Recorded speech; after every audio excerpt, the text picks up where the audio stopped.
ఉన్నట్టుంది. ఏం చెప్పను, మాగంటి గోపీనాథ్ చనిపోయే వరకు మాగంటి గోపీనాథ్ అంటే అందరికీ రెస్పెక్ట్. ఆయన అట్టాగే బతికాడు. మేము ఎప్పుడు బయటకు రాలేదు. నేను ఎడ్యుకేటెడ్, మంచి చెడు అన్నీ, నేను ఎప్పుడు బయటకు రాలేదు. అతను చచ్చిపోవటం, వాళ్ళు చచ్చిపోవటం కాదు, సావే ఒక మిస్టరీ చేశారు. ఏం జరిగింది చెప్పండి.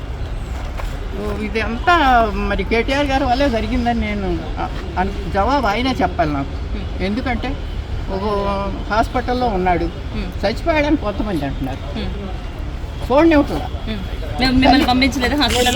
పంపించలేదు. స్టాండర్డ్గా ఆ తల్లి అన్న వదిన రాకూడదు లోపలికి, ఎక్కడికి రాకూడదు, ఐయూసీ ప్రెమిసెస్ రాకూడదు. వస్తే ఏమవుద్ది తల్లి వస్తే తర్వాత అక్కడ ఉన్న వాళ్ళకు కూడా ఏమి ట్రీట్మెంట్ జరుగుతుందో వాళ్ళకి చెప్పొద్దు.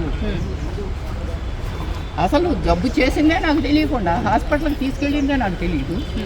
ఎవరో హాస్పిటల్ తెలిసిన ఆయన ఫోన్ చేసి బాబు వచ్చేసాడు అని పెద్ద బాబుకి ఏంటి గోపి ఇక్కడ ఏంటంటే వెళ్తే రానివరే.